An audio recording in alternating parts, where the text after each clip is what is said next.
Now on to priming.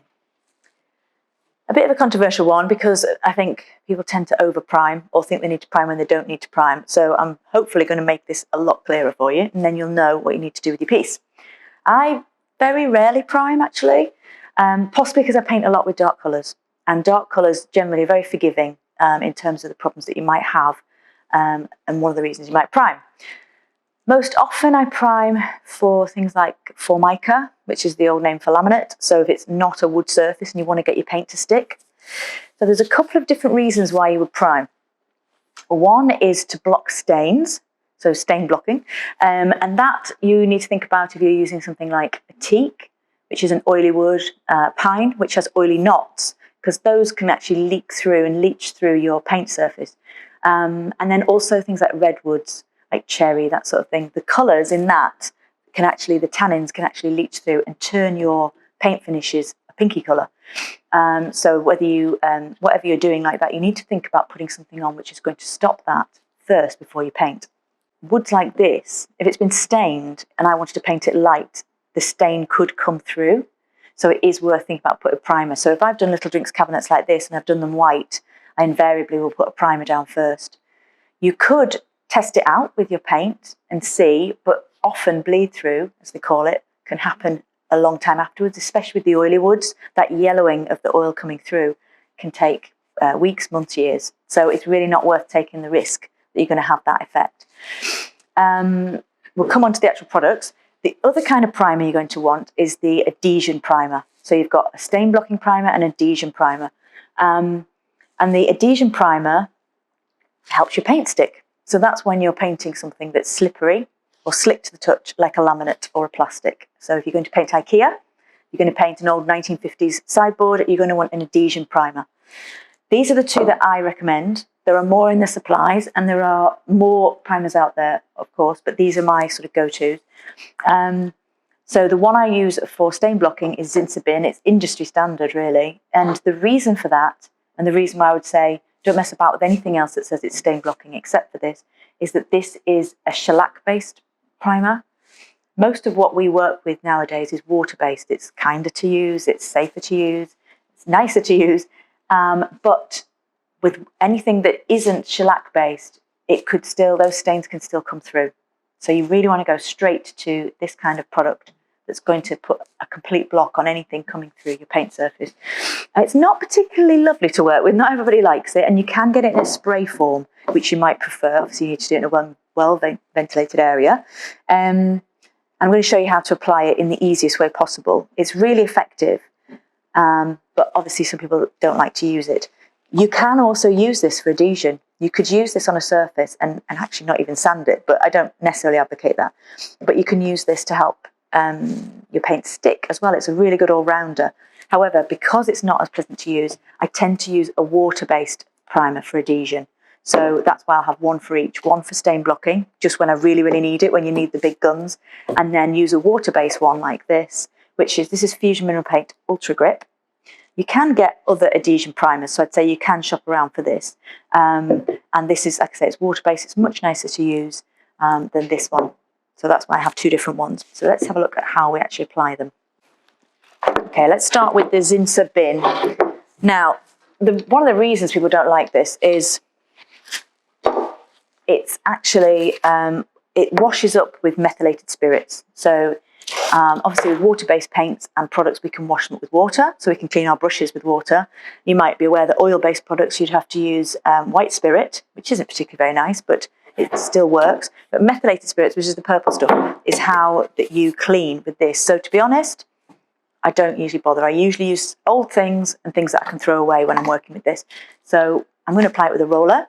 And this is a very old used one. It started to get a little bit clogged at the sides, so it's not going to be so great for paint. And then I can just throw it away.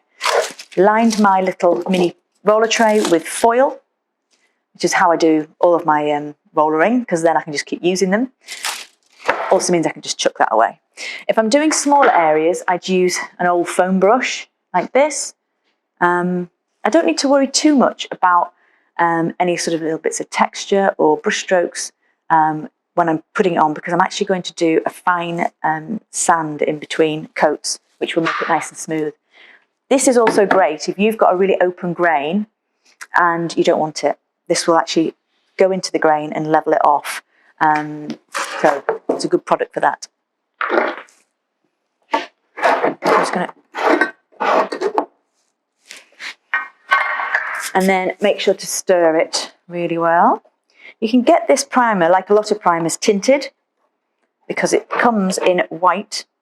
But you can have it tinted. You can't have it tinted to the exact match of your paint, but if you are painting with a darker colour, you could get it tinted to grey or other shades, but just to make it a bit easier to go over. You can get clear shellacs, but this is still, like I say, the best.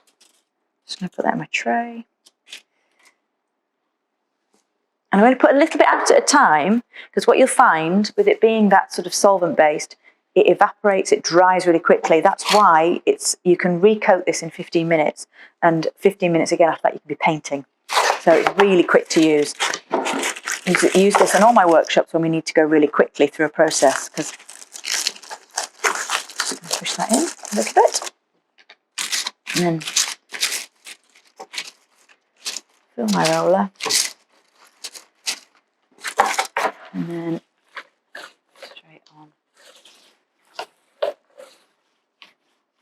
And the nice thing about a roller is it moves quickly because the product is literally drying as I'm putting it on. That solvent base is evaporating. So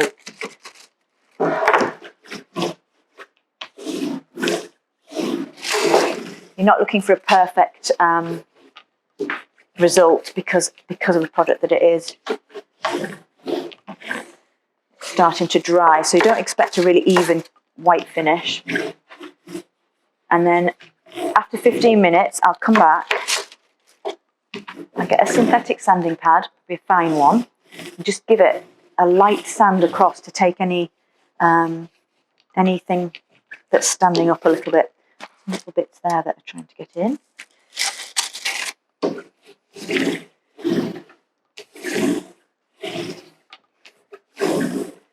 Okay, so I'll leave that to dry like that. Let's have a look at the adhesion primer now. I'm going to apply that to a surface inside. This would be for things like laminate, formica, plastics, anything like that where you think something's not going to grip very well and that you can't necessarily sand it. Having said that, when I'm doing my formica sideboards, I do give them a scuff sand first and then I apply this because I just think it all helps. So I still do the clean sand and then the adhesion primer. This is a lot nicer to work with, being water-based, it's not smelly. I'm doing it at the back here just to show it to you, but obviously I have got wood here, but I'm going to put that on just to give you an idea of how it works. I've got it in a roller tray again. This time I've got it on a nice sort of fairly fresh roller. Because it's water-based, I can clean it up very easily.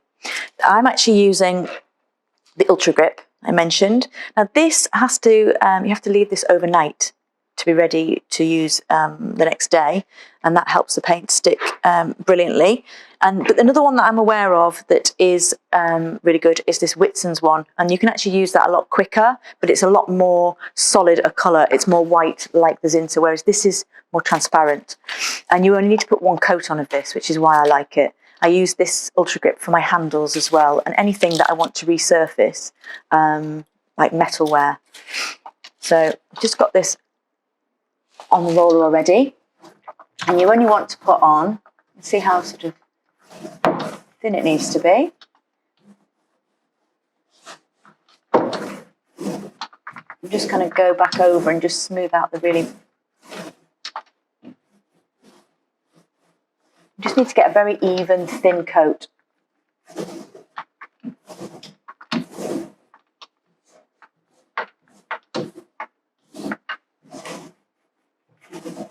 This is using a small microfiber roller.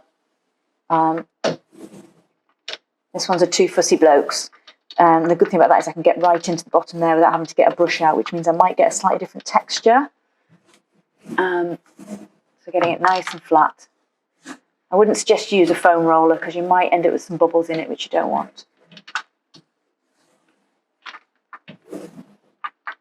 And that's it really. Let that to sort of cure overnight, and then it'll be ready to paint over.